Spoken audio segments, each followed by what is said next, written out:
12 araw bago ang eleksyon 2025, patuloy sa pag-iikot at pangangampanya ang mga tumatakbo sa pagkasenador. Ang ilan sa kanilang plataporma sa pagtutok ni Mark Salazar. Ibinida sa Negros Occidental ni Kiko Pangilinan ang naipasa niya noong mga batas. Si Ariel Quirubin hinikayat ang mga manggagawa na bumoto ng mga tamang kandidato. Pagpapababa ng presyo ng pagkain, lalo ang bigas, ang idiniin ni Danilo Ramos. Kasama niya sina Jerome Adonis na pagpapataas sa national minimum wage ang itinutulak. Si Representative Franz Castro, good governance at paglaban sa korupsyon ang pangako. Paglaban sa dinastiya sa politika ang isinusulong ni Leo de Guzman. Nais ni Attorney Sunny Matula bigyang insentibo ang mga mag-asawang 50 taonang kasal.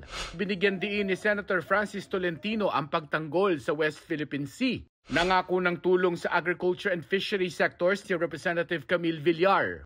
Reforma sa sektor ng agrikultura ang isa sa mga itinutulak ni Benhur Abalos. Gustong isabatas ni Bam Aquino ang 200 peso legislated wage hike. Pagpapabuti sa sektor ng edukasyon at kalusugan ng naistutukan ni Mayor Abby Binay. Kapakanan ng mga taga Mindanao ang pangako ni Senator Bong Revilla. Mababang presyo ng bilihin ang tututukan ni Representative Bonifacio Bosita. Political reforms ang inihayag sa aklan ni Teddy Casino. Youth empowerment ang binigyang halaga ni Senator Pia Cayetano sa Iloilo City. Magna Carta para sa barangay officials ang isinusulong ni Attorney Angelo de Alban. Paglapit ng serbisyong medikal sa taong bayan ang prioridad ni Senator Bongo. Nagtungo sa Hagna Bohol si Ping Lacson. Si Attorney Raul Lambino idiniin ang kahalagahan ng peace and order sa bansa. Pensyon sa mga magsasaka at mangingisda ang ikinampanya ni Senator Lito Lapid.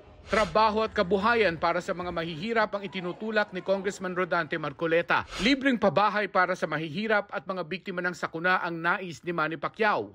Patuloy naming sinusundan ang kampanya ng mga tumatakbong senador sa eleksyon 2025. Para sa GMA Integrated News, Mark Salazar, nakatutok 24 oras.